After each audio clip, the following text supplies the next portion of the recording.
Hello, everyone, and welcome to another episode of Selling Greenville, your favorite real estate podcast here in Greenville, South Carolina. I'm your host, as always, Stan McCune, realtor right here in Greenville, South Carolina. You can find all of my contact information in the show notes. If you need to reach out to me for any of your real estate needs, please, I'm a realtor. That's what I do. I don't make money from this podcast. I make money from selling real estate. So I'd appreciate if you guys would do that with me. And as well, even if you never do that, if you're listening to this content, please subscribe, right? Very simple. Whatever platform you're watching or listening on, you can just subscribe, hit the little button. If you could leave a rating or a review, that would be much appreciated as well. We have a few things going on right now.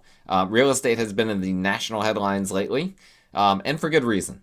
And by the way, before I get into all of that, I apologize for, in case I sound sick, it's because I am sick. I've got this thing going on in my throat, in my nose. It doesn't affect me as much during the day, but it majorly affects me at night. So I'm going to have to clear my throat like I just did a few times. Might have to take a few sips of water. I've got Sudafed in my system, whatever that is supposed to do. Seems to be working okay. And tonight, actually, shortly after I finish recording this, I will be going to Columbia, South Carolina for the South Carolina Association of Realtors Leadership Academy. I told you guys a little bit about this in the past, but I'm one of 15 realtors here in the state of South Carolina that's going through this program that's basically designed to help us become more involved in the local, state, and national real estate association in various capacities. Giving back to the industry in a variety of ways. So I'm very excited about that. It's our first retreat and our first sessions this week. So that should be great. A couple other great realtors from the Greenville market, a few from Spartanburg that I know as well, and then a lot that I don't know between the 15 of us. So it's going to be a really fun time. Really looking forward to it. And hopefully I will learn how to be an effective leader in the local, state, and national associations. But to hone in on what this episode is about, there's been a lot of headlines lately with what the president has been doing, specifically with regard to he announced that he wants to ban institutional investors from buying single-family homes. I don't want to make this episode about that. I just want to say I don't think that that's going to have the effect that a lot of people think it will have. Long story short, institutional investors own less than 5% of single-family homes that are out there. Now, that's not a Greenville number. That's a nationwide number, but I would imagine that Greenville is pretty similar to that. There are some markets where institutional investors, and what I mean by that is these large corporations own more single-family homes than others. Greenville is not one that really stands out in this regard. Now, everyone knows an aunt or an uncle or a friend who got outbid by an institutional investor. We all have a story like that. That's the exception that proves the rule, in my personal opinion. They are not making a big splash. There have been times where they've made bigger splashes in the past. Currently, they're not making a big splash in the Greenville market. And here's what happens. Most of the time when institutional investors purchase real estate, they purchase it to convert it into rental properties. And so rental supply goes up. And the supply of housing for sale goes down. Here's the thing. Large corporations own a tremendous amount of the rental supply. I don't know what the exact number is, but it's a large percentage of the rental supply that's out there. So when we ban institutional investors, if we were to ban them, we would disproportionately hinder the supply of rental real estate, right? They would basically stop being able to purchase single-family homes. I'm sure they'd find some loopholes, but let's just theoretically assume that it worked. They stopped buying single-family homes. What we would see is the rent market for single-family homes would start to get a lot more expensive. That's a transfer of wealth from renters to landlords. That's what this proposal would do, and it wouldn't help housing affordability, right? Because they only own 2 to 3% of single-family homes that are out there. If you add 2 to 3% of single-family homes to inventory, it doesn't change a whole lot, right? That's not going to move the market. I mean, we've seen inventory go up by various metrics here in Greenville, 400 to 500% the past few years. And that has had an impact. Prices are still going up. So if it's gone up 400 to 500% the past few years, what's another 2 to 3% going to do? It's not going to do anything. This is a populist proposal. Not a fan of it. I understand that most people are going to disagree with me. I put it on social media. Most people did disagree with me. And that's, to me, fundamentally a misunderstanding of how the economics of all of this works. And that's what populism is, right? Populism is basically catering to talking points and to ideas that people that aren't actually in the game of analyzing these ideas think is a good idea. I don't know that I worded that right, but basically populism. Let me say it this way: it's when you get non-experts' opinions on something, and then basically craft policy according to that opinion versus what the experts say you should do, which is usually a boring thing. It's a lot more exciting to say, "Oh yeah, we're going to ban institutional investors." That sounds awesome. But when all the experts are saying, and they all are, that this isn't going to help, then that's why it's a populist proposal. Now, additionally, we had crazy Sunday night. Fed Chair Jerome Powell released a 2-minute speech basically condemning the Trump administration because of a lawsuit or multiple lawsuits that are being brought against him, against the Federal Reserve, with regard to the renovation project and other things that they're doing over at the actual Federal Reserve building. He basically said that Trump is doing this for political motives, that he wants lower mortgage rates, lower interest rates, and that he's not going to back down to the president. I don't know what to make of that. I don't think that Powell, his legacy is going to be mixed. I don't think he's done everything perfectly. I also don't think he's been the worst Fed chair that we could have had. And the reality is that Trump has put a lot of political pressure on him and has made no mistakes about that. Now, are these subpoenas and whatnot that the Department of Justice is doing, is Trump directing them to do that? Maybe not directly. Indirectly, maybe. Again, I'm not a fly on the wall. It would be surprising if Trump's not involved in some way because he's been so critical of Powell and even went to that renovation project and criticized him more about how much they went over budget.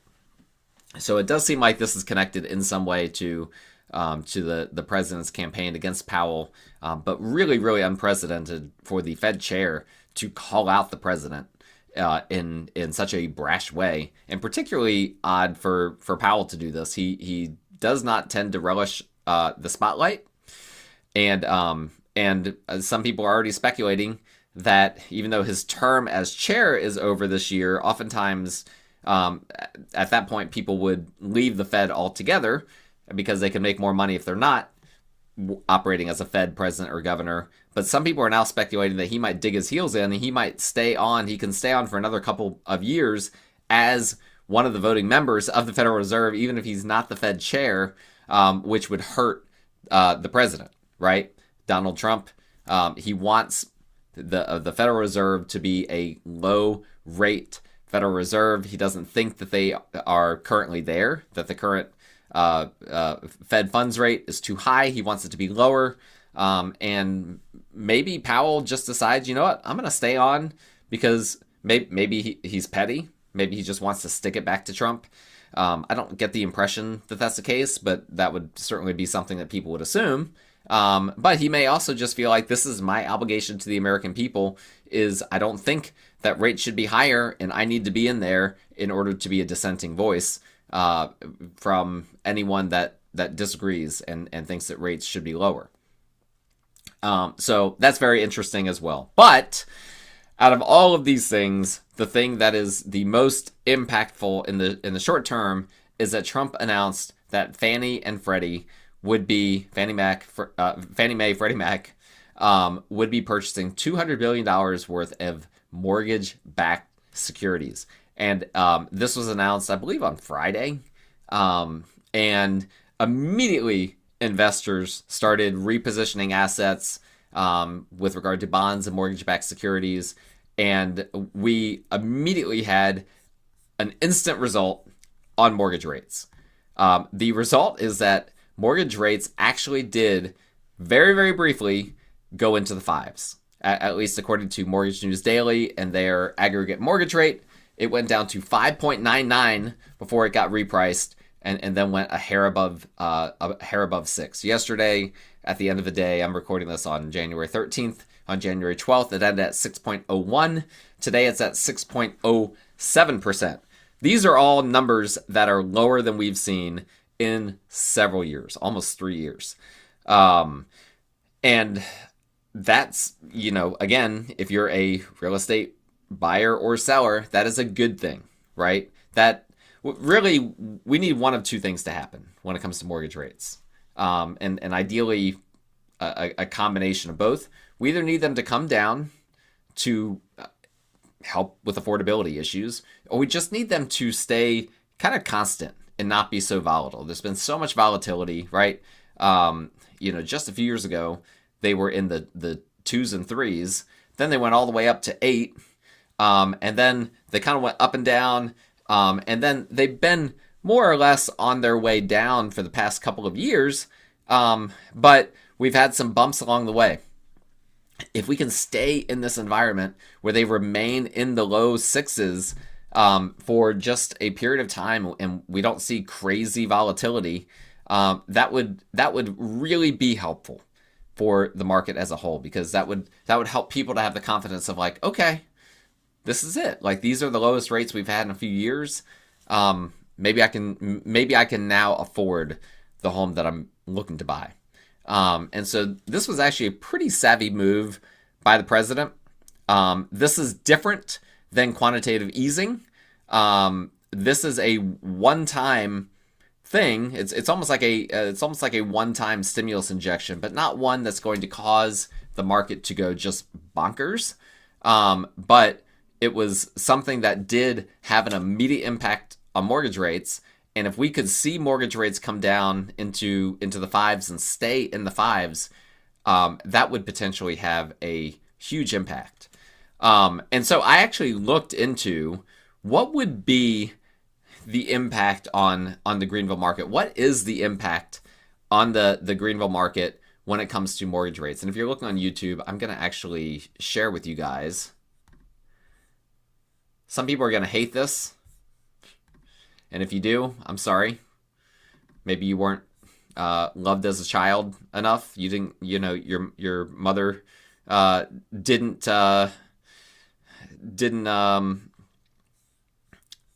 show you love, didn't hug you enough, or whatever. But this is ChatGPT.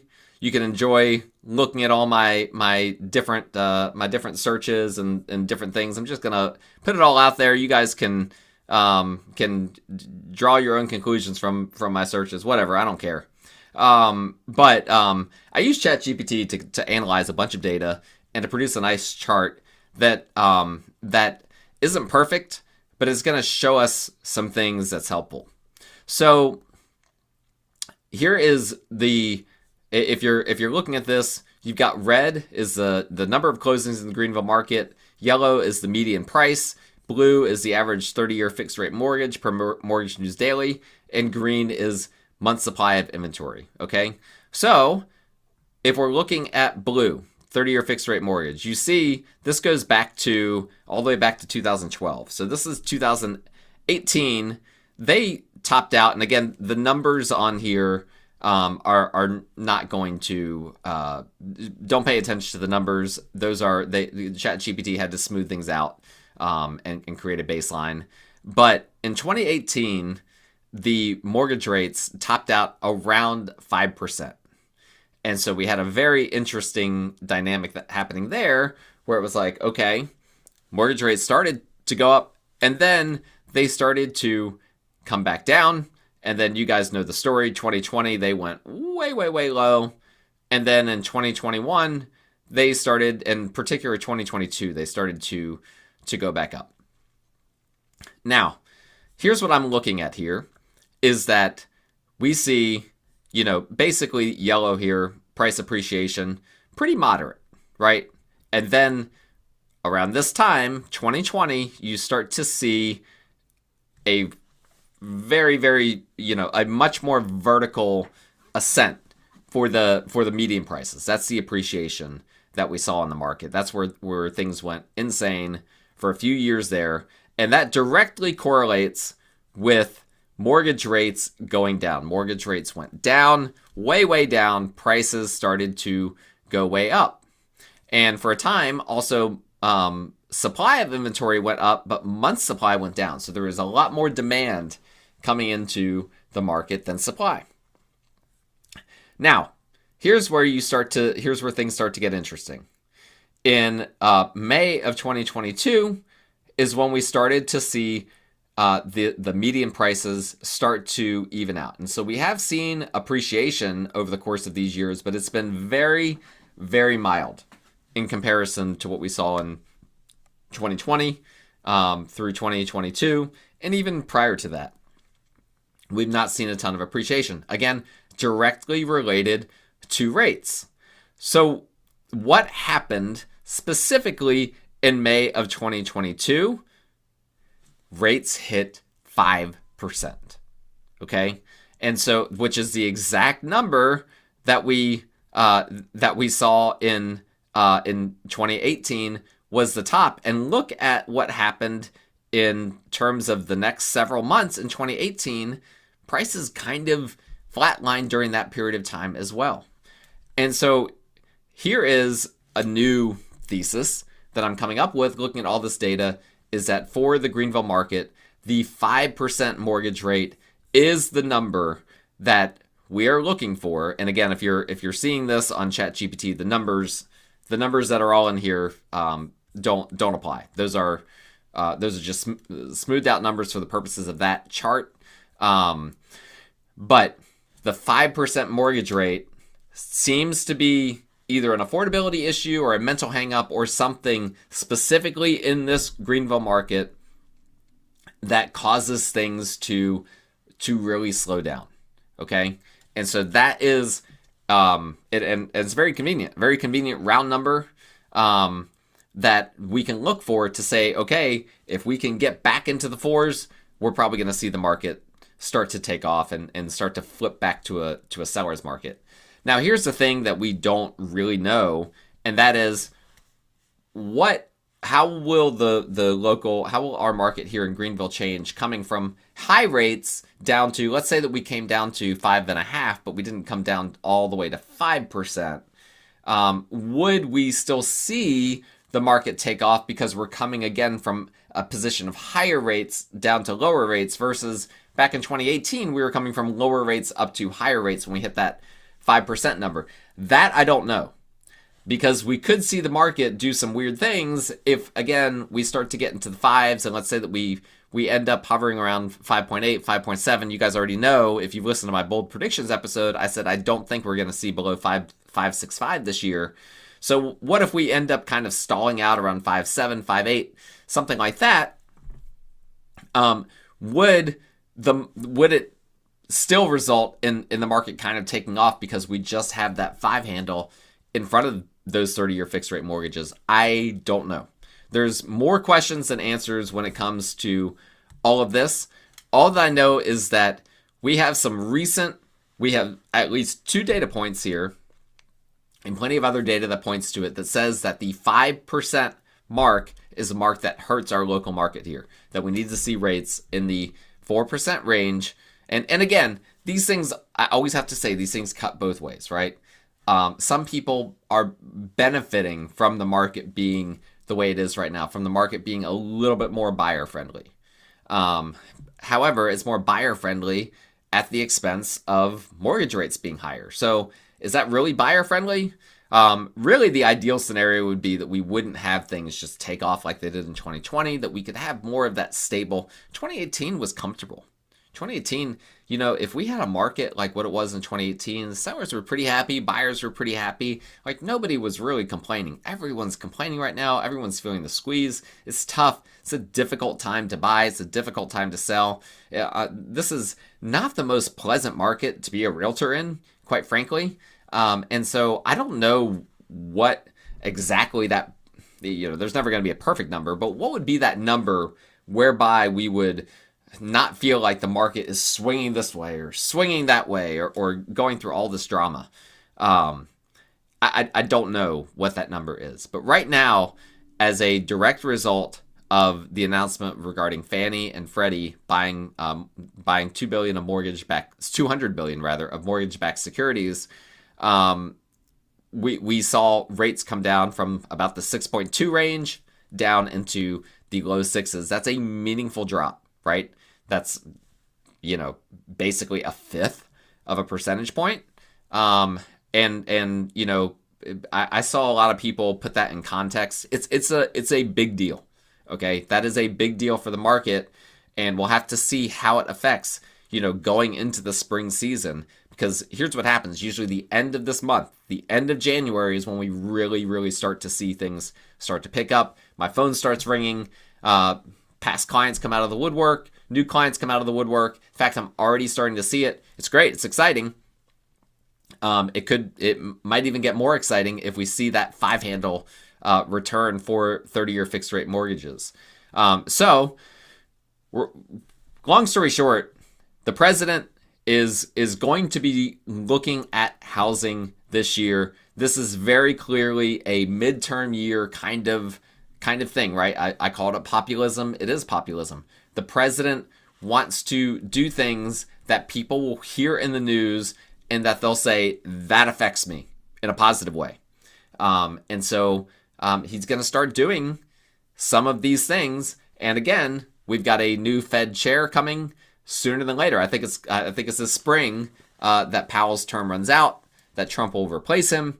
And then that's going to result most likely in the Fed funds rate coming down. Now, if you guys listen to the show, that does not directly affect mortgage rates. The bond market is what directly affects mortgage rates. So bond traders have to agree with the Federal Reserve, and what the Federal Reserve is doing, there's this little slow dance that the Fed does and that traders do. And if traders don't like the solvency of the United States and the Federal Reserve and all of that, they might go in a different direction. We might see the 10-year yield, which is a major factor when it comes to mortgage rates, the main factor, we might see it actually go up. Here's the 10-year yield today. Pull this up for you guys real quick. 10-year yield as of this moment is 4.169, which is higher than it has been. We've had a few prints in recent months that have even gone down below 4. We had that 3.99 print towards the end of November.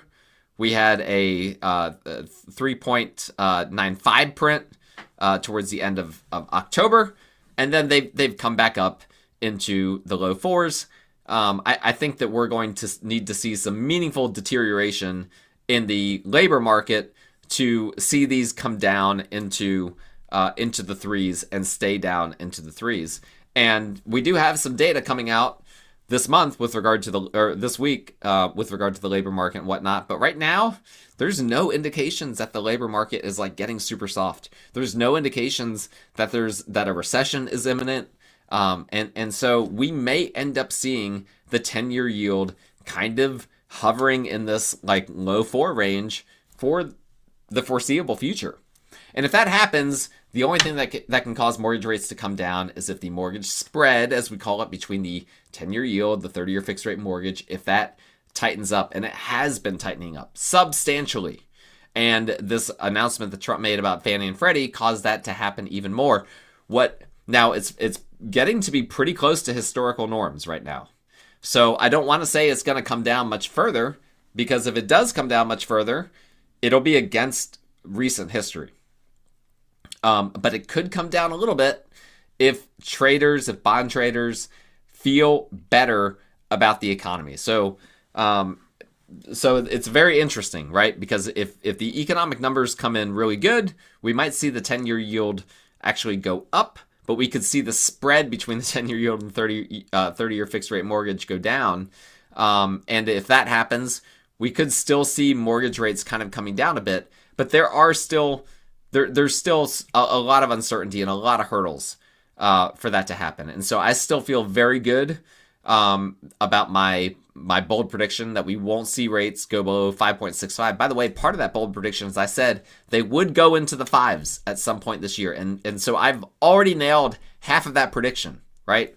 We're not even 2 weeks into the new year. I've already nailed one of my bold predictions. But the latter half of that they won't go below 5.65, there's still more or less a whole year left for me to be proven wrong. And quite frankly, I think I would like to be proven wrong about that. I'd like to see what does the market look like if rates are at 5.5. Now, what I don't want to happen is for rates to go down to 5.5, ruin my prediction, and then immediately bounce back up to 5.8. And then, just stay at 5.8 for the rest of the year. That'd be lousy, right? For me as a content creator, and with all the time that I put into analyzing all these numbers, that would be annoying. Sometimes you can get a one-off like that if traders do something unpredictable. But I personally, I don't see that happening, at least with the current state of things, but there is a whole lot more that could happen. And again, as I've already said, it's a midterm year. Elections are happening this year, some very important elections. And this is going to directly impact all of these things. We don't know exactly what it's going to do. But in Greenville, what we are looking for is what the breaking point, the historical breaking point is 5% on the 30-year fixed rate mortgage. We'll have to see if we hit it. We'll have to see if there's a new breaking point that forms this year. Maybe it is 5.75 or 5.5 or 5.25. Again, a lot of the old norms are no longer norms. And so we have to track all of that. And you guys are listening to this, you'll be the first ones to know, because I'm going to tell you guys you don't get this content anywhere else, right? Specific to the Greenville market. And I love producing this kind of content. I love analyze. I wish I could have done a little bit more analysis on all of those numbers in that chart I created. Quite frankly, it was hard to do. It was not the easiest thing to analyze because these patterns are so micro. And it's a lot easier to analyze macro patterns. But a lot of these are just little micro patterns that you have to analyze. But I feel pretty good about what I did reveal to you guys. ChatGPT actually did a whole lot more analysis and had some very interesting ideas. Maybe at some point I'll go back and just see what it thinks, if some of those ideas were accurate. I didn't feel like it was interesting enough or earth-shattering enough to propose to you guys today. But there are some details in some of that data that is interesting. But I think the most important thing is that historically we've seen the market flip when rates are either going above or below 5%. I think it's safe to say that would happen again if we had that happen this year or next year. So thank you guys so much for listening. That's all for today's episode. Please like, rate, review, subscribe. Please use me as your realtor, and my contact information is in the show notes if you want to do so. And we will talk again next time.